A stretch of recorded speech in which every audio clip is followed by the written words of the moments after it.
Bien, hecho esa introducción, tenía aquí algunas palabras. Efectivamente, la Sala Penal de la Corte Suprema, a través de varios fallos, ha resuelto el problema de interpretación del artículo 8 de la Ley 20.000 con una perspectiva de protección de derechos fundamentales, con una perspectiva no sancionatoria, sino que de proteger los derechos esenciales de la persona humana, que según nuestra Carta Fundamental son iguales en dignidad y en derechos, como bien dijeron al principio de esta reunión. El máximo tribunal, a través de recursos de nulidad y también de acciones constitucionales de amparo, ha fijado estándares y ha corregido errores de otros agentes del Estado que han interpretado las normas desde una limitada mirada de derechos de las personas. Y a este efecto, me gustaría citarles y leerles un párrafo de un fallo de la Corte Constitucional de Colombia, que trató este tema por allá por el año 1994. El rol del fallo es el C-221, por si quieren leerlo, porque de verdad es una maravillosa pieza jurídica, y que toca específicamente al tema que nos convoca hoy. Dice, es el reconocimiento de la persona como autónoma, en tanto que digna, igual que lo dice nuestra Constitución, es decir, un fin en sí misma, y no un medio para un fin, con capacidad plena de decidir sobre sus propios actos, y ante todo sobre su propio destino. La primera consecuencia que se deriva de la autonomía consiste en que es la propia persona, y no nadie por ella, quien debe darle sentido a su existencia, y en armonía con él, un rumbo. Si a la persona se le reconoce esa autonomía, no puede limitársela, sino en la medida en que entra en conflicto con la autonomía ajena. El considerar a la persona como autónoma tiene sus consecuencias inevitables e inexorables, y la primera y más importante de tales consiste en que los asuntos que solo a la persona atañen, solo por ella deben ser decididos. Decidir por ella es arrebatarle brutalmente su condición ética, reducirla a la condición de objeto,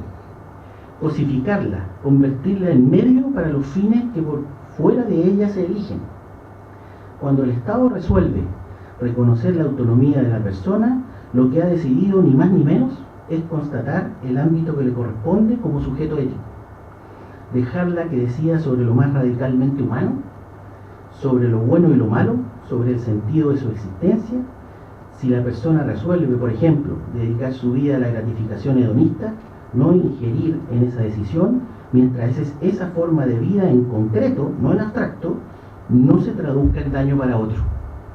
Podemos no compartir ese ideal de vida, puede no compartirlo el gobernante, pero eso no lo hace ilegítimo. Son las consecuencias que se siguen de asumir la libertad como principio rector dentro de una sociedad que por ese camino se propone alcanzar la justicia. Si el derecho al libre desarrollo de la personalidad tiene algún sentido dentro de nuestro sistema, es preciso concluir que por las razones anotadas, las normas que hacen del consumo de droga un delito son claramente inconstitucionales. Qué bonito como lo dice la Corte Constitucional, casi poético, ¿no? Y de eso estamos hablando acá. Si una persona decide, por distintas razones, porque está enferma, porque no quiere seguir los tratamientos comunes, consumir ciertas sustancias que para el reglamento de una ley pueden considerarse psicotrópicas, pero que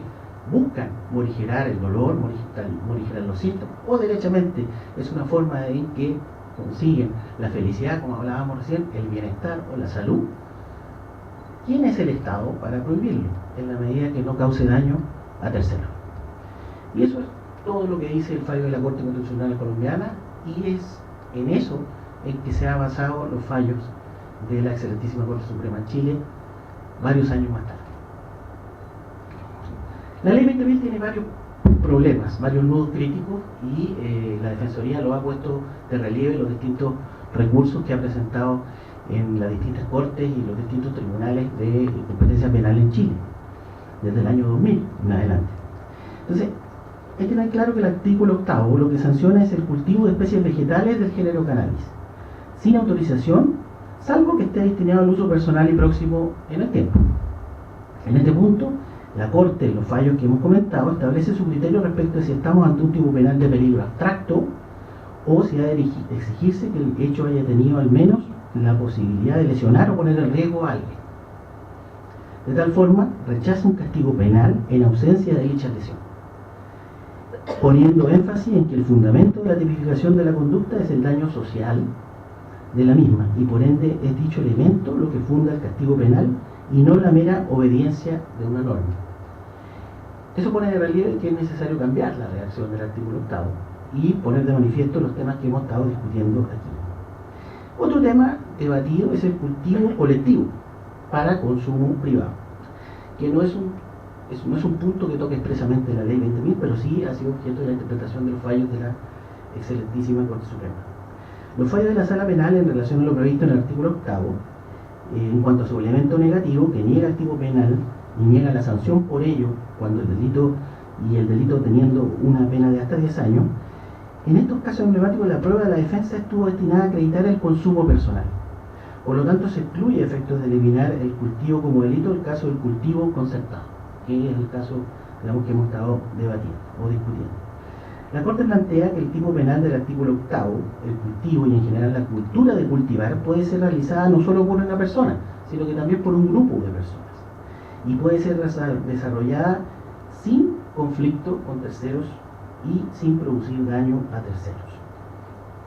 La interpretación en el fondo que hace la Corte es definitiva en que el artículo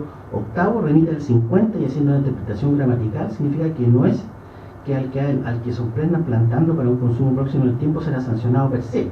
inmediatamente, por las sanciones que establece el artículo 50, sino que está diciendo que esa conducta es de plantación personal próxima en el tiempo, se debe someter al sistema de las faltas, sin necesidad de que sea sancionada a todo evento.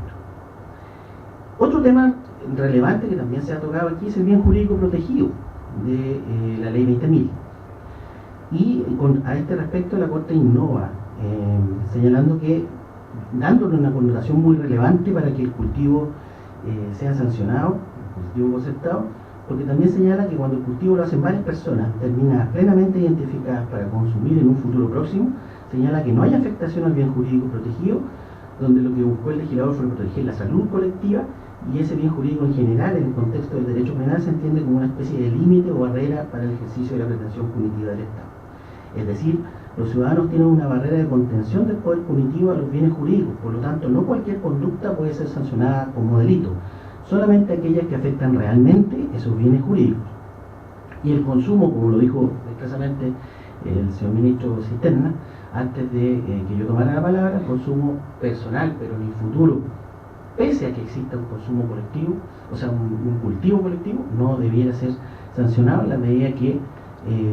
no cumple con los objetivos o con el perjuicio a un derecho ajeno. Entonces, el problema radica, a juicio de la Defensoría Penal Pública, en que debemos por una parte, interpretar de manera más coherente la ley 20.000, si no podemos cambiarla aún, pese a que hay varios proyectos que me referiré enseguida para cambiarla. Y lo que hemos notado es que los problemas de aplicación de la ley 20.000 están más bien en los actores y operadores del sistema penal, como por ejemplo el Ministerio Público, que no hace muchos esfuerzos por distinguir el consumo del tráfico, habiendo argumentos normativos que permiten hacer esta disquisición.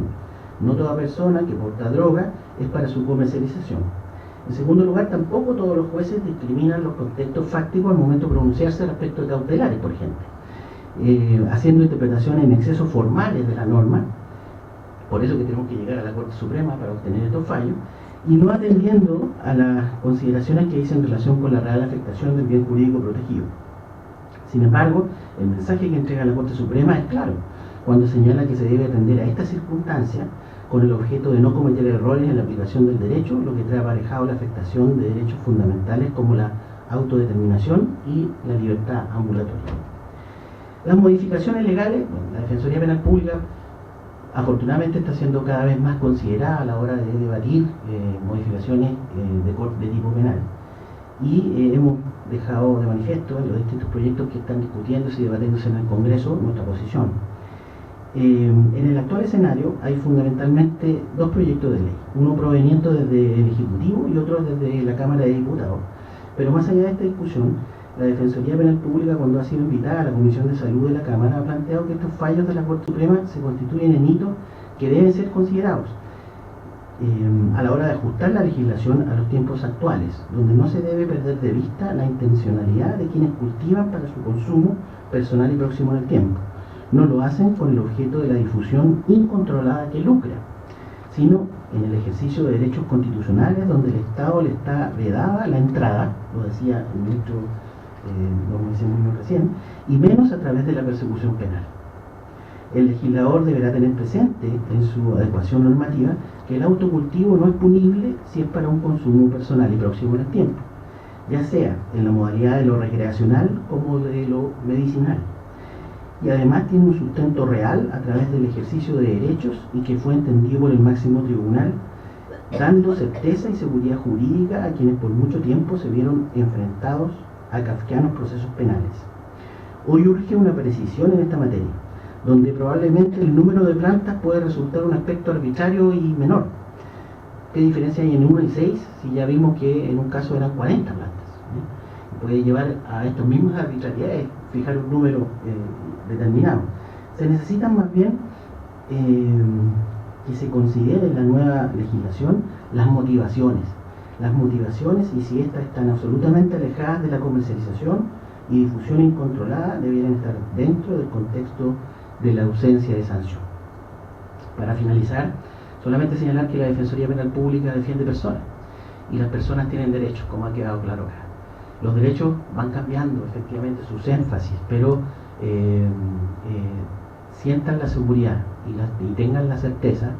que la Defensoría Penal Pública, en los casos en que una persona sienta que está siendo vulnerado su derecho al sentirse víctima de una acusación o una investigación que no corresponde, que no merece ser sancionada, va a existir